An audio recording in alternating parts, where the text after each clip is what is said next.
4 दिवसापूर्वी कोल्हापूर महानगरपालिकेने जी सर्व वर्तमानपत्रात जी एक नोटीस प्रसिद्ध केली की ज्यांच्याकडे पाळीव कुत्रे आहेत, म्हणजे उदाहरणार्थ जर्मन शेपर्ड, रॉटव्हिलर, डॉबरमॅन इत्यादी, ही कुत्री जर तुम्ही रस्त्याला फिरायला नेताना त्यांना जर मास्क तोंडाला नसेल तर ती जप्त करणार।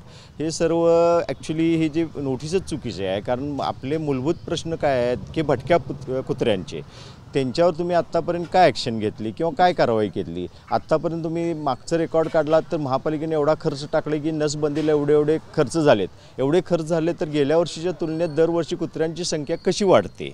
ह्याच्यावर महापालिकेने कारवाई न करता म्हणजे पाळीव कुत्र्यावर तुम्ही जे केलं आहे, शक्यतो नेणारे ॲक्च्युली मास्क घालून नेतात क्वचित, आणि जरी मास्क नसला तर क्वचितच असं चावण्याचा प्रसंग एखादा घडलेला आहे। पण भटक्या कुत्र्यांच्या हल्ल्याच्या प्रमाणात तो एकदम अत्यल्प आहे।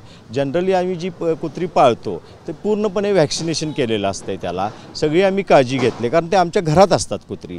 काही कुत्री जवळ 90% तर ऑलरेडी ट्रेन केलेलं असते, आमच्या सिक्युरिटीसाठी पाळलेले असतात। आमचा हेतू रस्त्याला नेताना म्हणजे की कोणावरती चावणे हा नाही, पण महापालिकेने भटक्या कुत्र्यांच्यावर काय कारवाई करणार ते पहिलं हे करावं, म्हणजे जाहीर करावं। आणि त्याच्यावर परत कसं होते, बरेच लोक मानवतेच्या दृष्टीनं असे सांगून की भटक्या कुत्र्यांना खायला घालतात, त्यांच्यावर महापालिका काय करणार?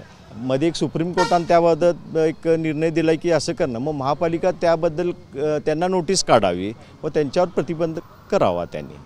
कोल्हापूर महानगरपालिका कार्यक्षेत्रांतर्गत आणि आजूबाजूच्या परिसरामध्ये मागील काही 15-20 दिवसांमध्ये असे काही इन्सिडेंट झालेले आहेत की ज्याच्यामध्ये ॲग्रेसिव्ह जातीचे जे डॉग्स आहेत तर त्यांनी काही इतर कुत्र्यांच्यावर हल्ला केला आहे, नागरिकांच्यावर हल्ला केला आहे, जेणेकरून जीविताला धोका निर्माण झालेला आहे। या पार्श्वभूमीवर कोल्हापूर महानगरपालिका कार्यक्षेत्रांतर्गत जे रॉटव्हिलर, पिटबुल, जर्मन शेपर्ड, डॉबरमॅन यासारख्या हिंस्र थोडं ॲग्रेसिव्ह स्वभावाचे जे काही डॉग्स आहेत तर ते फिरायला नेत असताना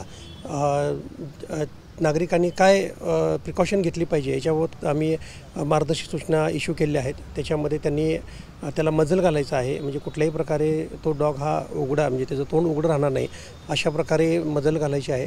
आणि त्यानंतर त्याला सुद्धा त्रास होऊ नये, म्हणजे श्वास घ्यायला त्रास होऊ नये अशा प्रकारचं ते प्रिकॉशन घ्यायचे आहे। बाकी मग त्याची जी काही दोरी आहे तर तीसुद्धा चेन चांगल्या प्रकारची असावी अशा उपाययोजना आम्ही केल्या आहेत।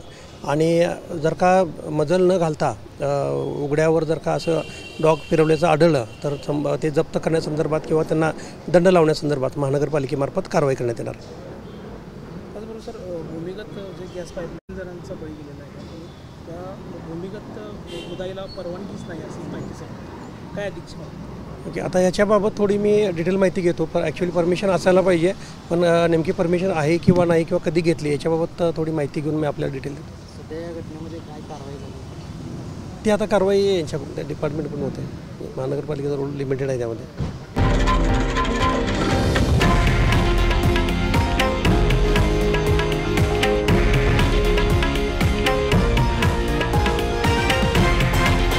हे आहे देशातील नंबर 1 न्यूज नेटवर्क आणि आपण पाहत आहात TV9 मराठी, एकमेव।